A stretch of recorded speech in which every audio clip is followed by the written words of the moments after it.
Feelings are the emotional equivalent of clouds. You don't look at the storm and say the sky is broken. You say, the weather changed, and you wait it out.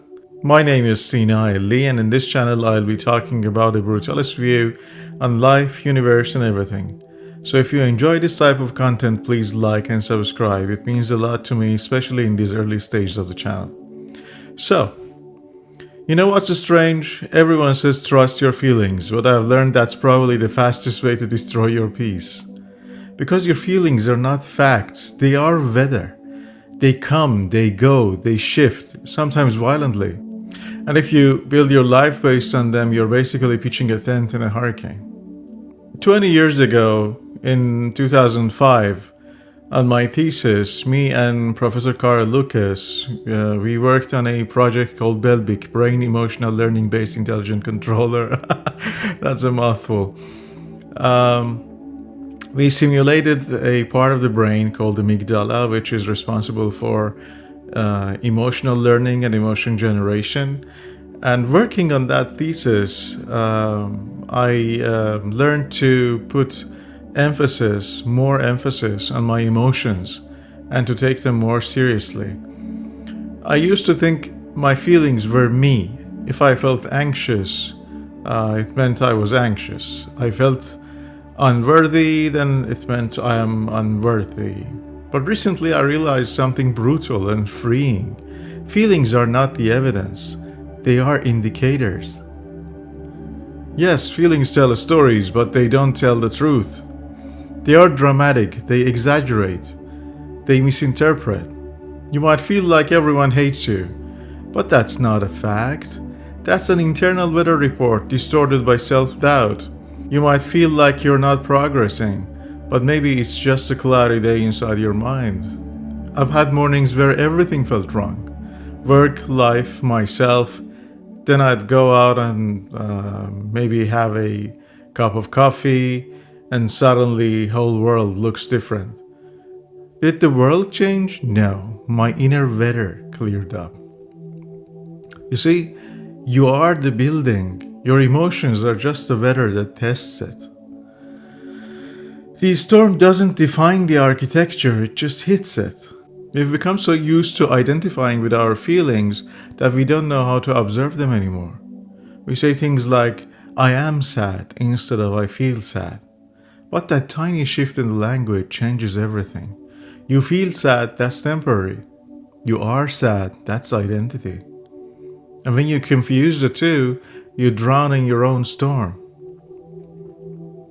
Modern culture emphasizes and romanticizes feelings. We are told to express them, honor them, follow them.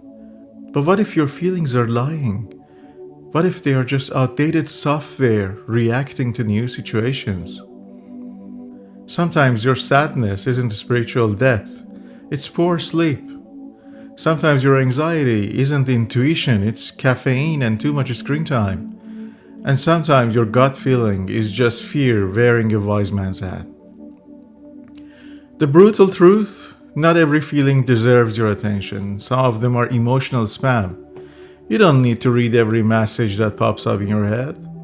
There was a week last year when I felt completely off, like I was losing control of everything. My focus, my motivation, even my confidence. My mind kept screaming, "You're done, you've lost your edge." But instead of reacting, I decided to treat it like weather. I said, okay, seems like a storm passing through. I didn't fight it, I didn't try to fix it, I just waited. A few days later, I woke up and the fog was gone. Same life, same problems, but the emotional weather has cleared. That's when I learned something powerful. If you stop identifying with the weather, you can outlast any storm.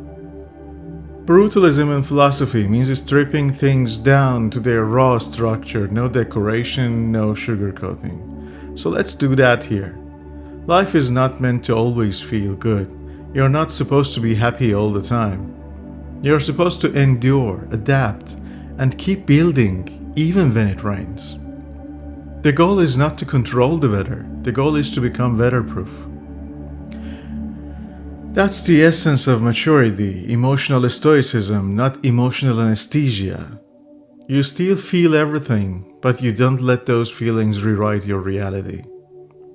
Next time you're overwhelmed by a feeling, try this. Don't ask, why am I feeling this? Ask, what's the weather today? Give it a name. This is sadness passing through. This is fear visiting again. This is insecurity pretending to be truth. By naming it, you separate it from yourself. You create a space, and that space is where clarity lives.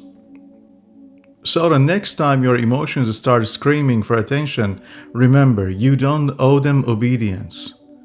They can rage, pour, thunder. Let them. Just stand there. Observe the rain, because beneath all that chaos, you are still the sky, unmoved, unbroken, infinite. Your feelings are better. Let them pass. And when the storm ends, and it always does, you'll see that the world was never going to fall apart. It was just raining inside your head. If this hits home, it's probably because you have been trying to rebuild yourself during bad weather. But trust me, don't fix your life in a storm. Wait for the sky to clear. You'll see things differently. And if you found this perspective useful, stay around. We talk about reality here, not comfort, not fantasy. Reality. Because reality doesn't need to feel good to be true. Let me know what's your take on this matter in comments. Thanks.